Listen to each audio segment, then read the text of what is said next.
transistor. You can see in this picture for us.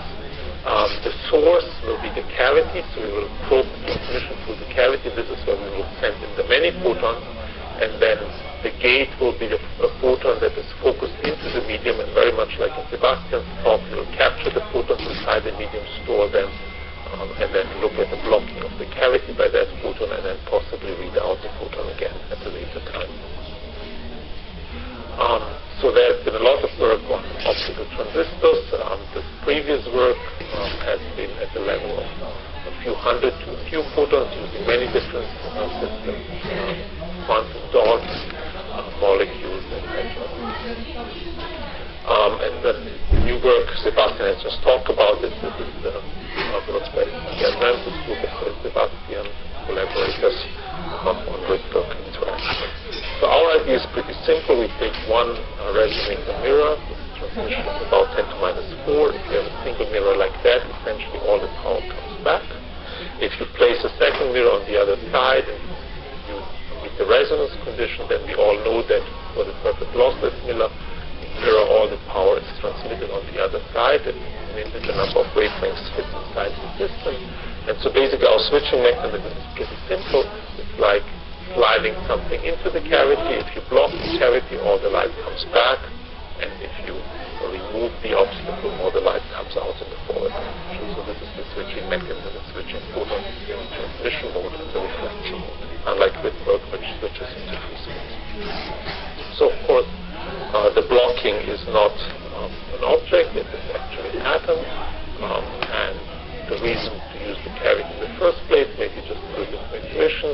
So it's very easy to think about it. If you have an atom inside a beam of area A, then the scattering probability or the extinction by the atom can be given by the ratio of sigma over A. And now sigma is much larger than the geometric size of the atom, but it's on the order of the optical wavelength squared. On the other hand, you know it because of diffraction. You can't focus the beam area much less than the wavelength squared. And so in free space, this is at best 1, and this back the best achieved in free space for this ratio is about 0.1. So to make it larger, you just place the mirrors around it, and then you can think of it as the photon going through the atom many times. The number of times that it passes through the atom is given by 1 over the mirror transmission. And so you get to multiply this ratio of the areas by the number of round trips, and that gives a number bigger than 1. And this is what we call the cooperativity in cavity QED. And strong coupling means a cooperativity larger than 1, and it means therefore that an atom can, for instance, extinguish a photon in that mode, and it allows also the regime to differentiate. And already now, almost 20 years ago, Jeff Kimball did the first experiments where they just dropped atoms through cavities and saw the extinction transmission. We want to block the cavity not with an atom but with a photon. How do we do this? Well, we use 3-level atoms essentially, so that the atoms can be in 2 different states. In one state that doesn't affect the cavity, so the light gets transmitted, and when a photon gets absorbed by the atom, then the atom blocks the cavity, it's a strong absorber and scatterer, and essentially all the light gets reflected in the limit of large cavity cooperativity. To be able to absorb this photon with certainty, again, we don't use one atom because that would work, or with near certainty. We could build either a second cavity around it, or what we do is simply use an ensemble of atoms. Again, we have the ratio of the atomic cross-section divided by the area, but now you get to multiply this by the number of atoms because we don't really care which of the atoms absorb the photon. And so another critical parameter is the optical depth along this direction, which tells you whether you're able to store and absorb the atom by the photon by this atom cloud. This will be our gate photon, this will be our source photon.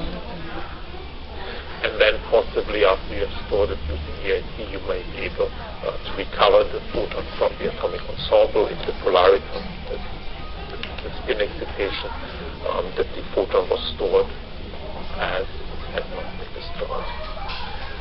And so in a cartoon, this is how our experiment looks. Now, I apologize, our cavity is vertical, so I flip the system now to vertical. These are the photons in the non-interacting state, and so basically any source photons are transmitted through the cavity.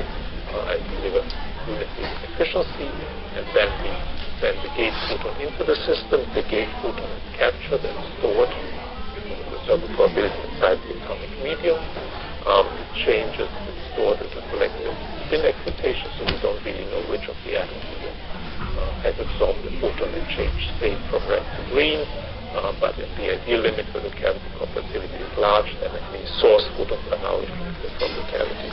And then, if the cooperativity is large enough, the source photons will not have defaced the system, and we can basically read out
interesting thing is how big is it? The functional form, we now think we can, this is some Bessel function, looks like a log, looks like, what do you want?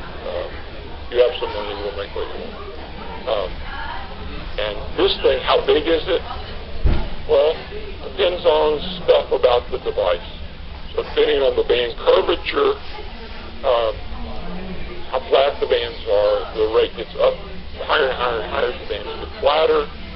So for the device that we designed, which is completely reasonable to build, it's fairly conservative, we think we can make this gamma 2D, which is the 2D analog, it's 1D, we can make that kind of 30 megahertz. So smaller, we can make flatter curvature, it can be better. Here. So putting all that together, we want to do spin-spin physics. How long can we do spin-spin physics before we make a mistake? This is the number of coherent cycles. And you can see in the device we designed, with the atoms in the trap site, we already take gamma 1D down, gamma prime, the loss down to 0.4, and we can do tens of cycles. Not very good. If we're able to improve, we've got 10 to the 6 for Qs, if we go up 10 to the 7, that's in the literature. 10 to the 8 is kind of heroic, but we ought to be able to make this thing a lot better and make flatter bands. Chin-Lung Hung has already designed a 1D structure where that's proved. So we hope in following Peter Lodel, the talk he showed, that we can get this to 12 down to 4.1, then we can do hundreds of cycles. We can make really flat bands by looking at topological properties of photonic crystals, and if we can get this down another factor of 10, then we're doing 10,000, and then it's just changing the spin. Okay, just quickly, here's a photonic crystal, and if you look at Casimir Polder, it's big here and small here, big here and small here above these posts, and so you can use the modulation of Casimir Polder to make crafts. Really small scale. Why would you want to do that? Because conventional optical lattices live out here, which is those Hubbard physics. The rates you get in these lattices are really small, and that's why it's so heroic, very low temperature. And if you go into one of these so-called vacuum lattices where the length scale can go way below the wavelength, then we think you can really push it. Okay, let me thank the whole group. Thank you for your attention. We have one new student, and it's clear that he needs to be retrained as well. Thanks.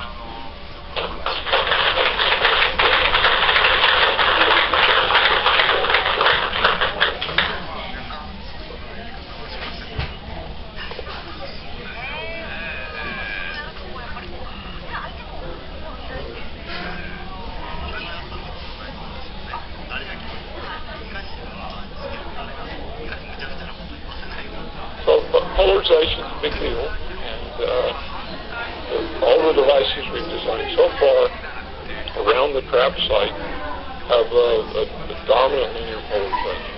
We're going to trap, and it's linearly polarized. That's right in the guiding.